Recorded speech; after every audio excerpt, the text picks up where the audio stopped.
جب کبھی ممبر سے میں نے یہ دعا پڑھی تو لوگ اپنے اپنے ذاتی تجربات لے کے آتے ہیں، اتنے کہ ایک پوری کتاب یا کتابچہ لکھا جا سکتا۔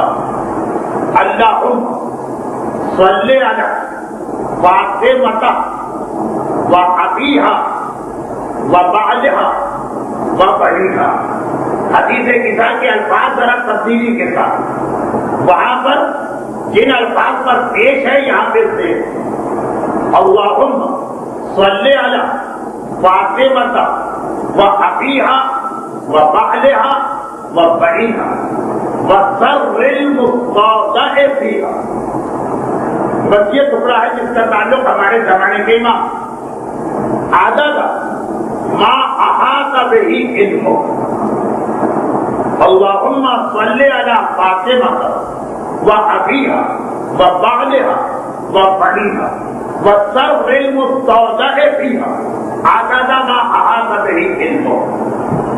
اتنا ہی بڑا مسئلہ روزانہ 580 مرتبہ، اور اگر ذرا جان اور آبرو سے کم، لیکن اب انسان کے لیے وہ بھی ایک بڑا مسئلہ، تو کم سے کم 100 مرتبہ۔ دوا کے ڈوز ہوتے ہیں نا،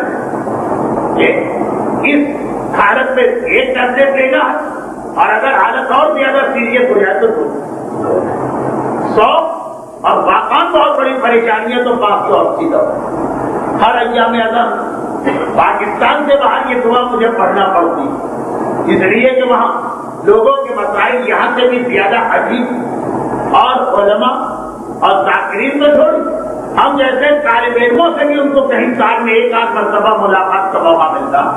لیکن اس وقت جو چند دن میرا کراچی میں قیام رہا، اور جو اس سے باہر بھی میں کہا تو حالات سے آگہی میں نے ضروری سمجھا کہ صاحبان ایمان ان کی جان، مال، اولاد اور ناموس کی حفاظت کے یہ خصوصی عمل بتا دیا جائے، تاکہ ہو سکتا ہے کسی کی سمجھ میں آ جائے، اس پہ عمل کرے اور وہ اپنے آپ ان تمام زحمتوں اور پریشانیوں سے بچا لے جو میں اپنی آنکھوں دیکھے تجربات کی وجہ سے آپ سے عرض کر رہا ہوں، جو میں واقعا باہر دیکھ کے آیا ہوں۔ لیکن خیر یہ تو ہو گئے اس انداز کی 2-3 دعا، جن کے ساتھ یہ شرط لگ گئی کہ ان کو زیادہ نہیں پڑھنا جب واقعا اتنا بڑا مسئلہ ہے۔ لیکن ہماری عام کو صبر چاہتی، قرار چاہتی، اپنے معاملات اللہ کے حوالے کرنے کے بعد ایک بے فکری اور ایک اطمینان چاہتی ہے ہماری طرف۔ ہم نے معاملہ سپرد کر دیا، وہ ہم سے بہتر جانتا ہے کہ کس وقت ہمارے لیے کیا دعا قبول کی جائے۔ 2500 سال حضرت ابراہیم کی دعا کی قبولیت میں لگا۔ برحمتك يا أرحم الراحمين وصلى الله على محمد وآله الطاهرين۔